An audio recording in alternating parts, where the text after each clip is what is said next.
Right, well, looking here at example 3, I'm noticing those equations. They look great as is, meaning there's no fractions, so I don't need to worry about rewriting them to start out with. So from here, we get to choose a method we want to go with. And I try the elimination first. And I'm going to first look at these x's, 4 and 2, and look at the y's, 5 and 3. Well, since 4 and 2 are multiples of each other, I'm going to choose to eliminate the x's. Okay. So if I have a positive 4x and a positive 2x, I could do one of two things. I could multiply this lower equation by just 2, and that would give me a 4x and 4x, and then I would subtract the two equations. Or if I multiply through by negative 2, then I would have a positive 4x on top, a negative 4x on the bottom, and then all I would have to do is just add the two equations. So maybe let's do that this time. Okay, so the top one's staying the same. 4x minus 5y is equal to 14. And then on the second one, I'm going to multiply through by negative 2. So we'll have negative 4x minus 6y is equal to a positive 8. All right, and then I'm adding up this time. So 4 plus a negative 4 is 0. A negative 5 and a negative 6 is a total of a negative 11 of these. And 4 and 8 is 22. So when I go through and divide by negative 11, I get a y value of negative 2. Yay, finally we've got something that looks a little bit nicer, not crazy nasty fraction. All right, let's go through and eliminate something, or find our x value. I could plug here, here. There's the original first one, or that one. I'll just go back to, I always usually go to the top, let's just go to the top. So 4 times my x value minus 5 times this y value we found, which was negative 2, is equal to 14. So 4x plus 10 is equal to 14. Let's move that 10 on over. We get 4x to be, what, 4, or x to be 1. Well, looky there. Look at that coordinate, 1, negative 2. We actually have something that looks nice. Now that we finally have something that looks nice, let me go back to this original, and I want to show you how this works out where you can check your answer for 2 seconds. Okay, let's plug this in. So 4 times 1 minus 5 times negative 2. So 4 and plus 10 is 14, so that checks out. Here it says 2 times 1 plus 3 times negative 2. So 2 minus 6 is definitely negative 4, so that checks out too. So you can see how you can definitely plug it in for sure. All right, let's go on to example 4. Well, example 4 is kind of like it's not a puzzle, but it's kind of a little puzzle. Is you've got to find a specific value. Okay. So we want to find the value of k. There's k sitting right there in front of that y variable. That's going to make this have infinite solutions. So let's talk about this for a second. What does infinite solutions mean? Well, it means, first of all, that all the variables need to go away. Okay, all variables must drop out, because that special condition that I wrote out above was note you're either going to get infinite solutions or no solutions when all the variables drop out when you're doing the substitution method or the elimination method. So we know for a fact that has to happen.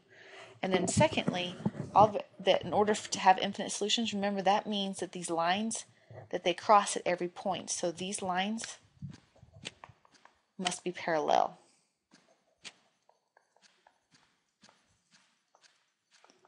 Because that's what it means. When you have infinite solutions, it means that you're getting solution at every single point. And the only way you can get a solution at every single point is when they're touching at every single point. So they have to be lying right on top of each other. Okay, so knowing those two facts, let's see what we can do here. We need these two lines to be identical to each other. So the first one says 3x and 4y equals 12. So in order to get this x to be a 3, because remember they have to be the same, obviously I'm going to be multiplying this equation through by 3. Okay. So let's leave the top one the way it is. The top one, it's just going to be that 3x plus 4y. So 3x plus 4y is equal to 12. And let's write this new second one. So 3x plus 3ky is equal to 12. All right, so analyze this really, really closely. Remember, our goal is to get these lines to be parallel, so they have to be the same. So I've got 3x, 12 and 12. There's a y and a y, so really, I just need that 3k in front of here to be 4. Well, just solving this out then, if k is 4/3, then I'm going to get remember 3 times 4/3 will be a 4, and I'll put a 4 in front of this second y right here, and there we go. We have the exact same equation, and therefore we have infinite solutions. So there's your answer. And by the way, just as a reference, if they wanted to say no solution, then k would have to be just something other than 4/3, and then you would probably most likely get no solution.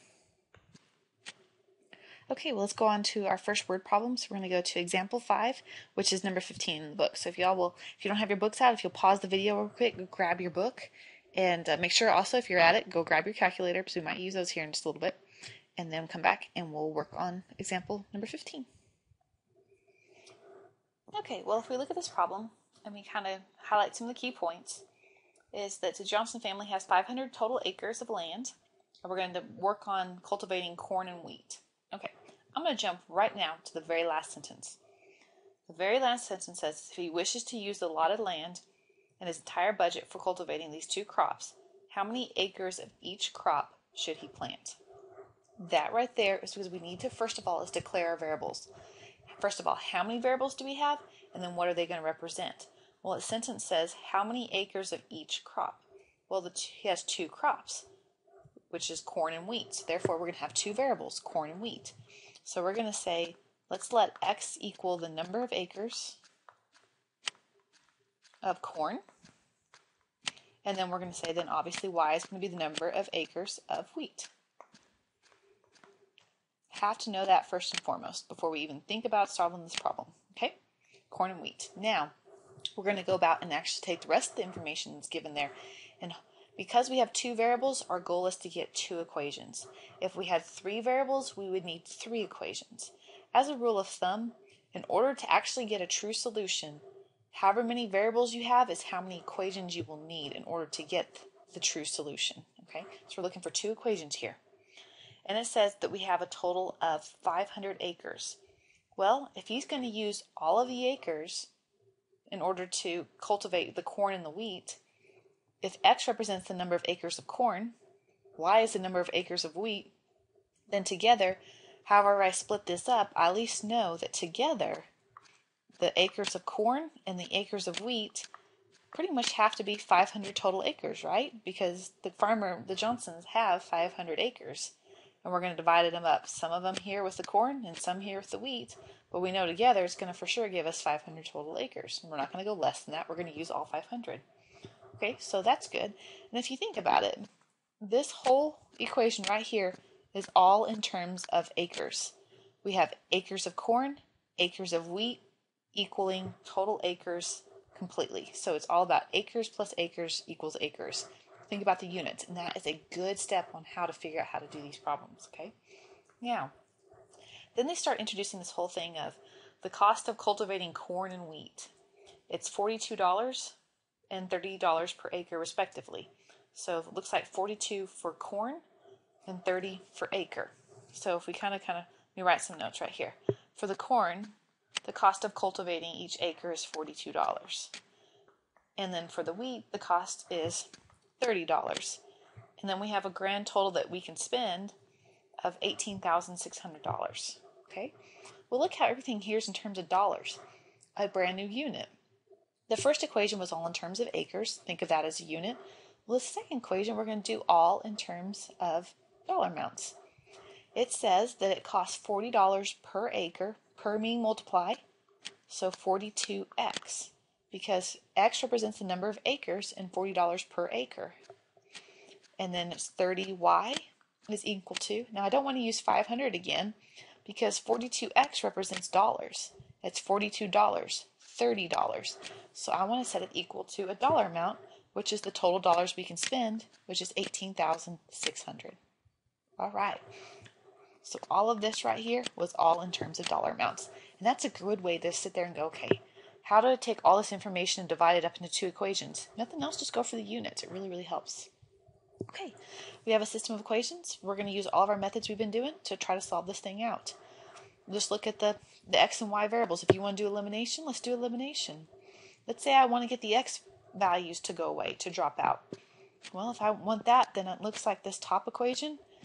If I want to drop them out by just adding, then we're going to multiply by a negative 42. Okay, so that'll give me a negative 42x minus 42y, and then we just have to go negative 42 times 50. I mean, not 50, but 500. And that'll give us a negative 21,000 when I multiply those two together. Okay. And then if we leave the second equation the way it is, just the 42x and the 30y is equal to 18,600, let's go through and eliminate this out. So adding these two equations up, the x's are going to drop out, which is great. That's what I was hoping for. And 30 minus 42 is a negative 12. And then 18,000, that's a 600 right there. Minus 21,000 is going to give you a negative 2,400. So if we just finish solving this out, then divide both sides by 12, we're going to get a final answer of y being 200. Okay, well, what did y represent? Let's go back up here to what we said it was. Y is the number of acres of wheat. Okay, so we need 200 acres of wheat. And then to figure out the total number of acres of corn, remember from our very, very first equation right here, is we know that together we should get a total of 500 acres. Well, if 200 acres is coming from the wheat, then obviously the only thing you can add to 200 would be 300. So 300 acres of corn is what we need in order to specifically spend exactly $18,600. So you can kind of see how this word problem really is kind of used in the real world. If you've got so many acres and you've got a budget of $18,600, how am I going to divide this up accurately? And this is kind of what this problem is talking about.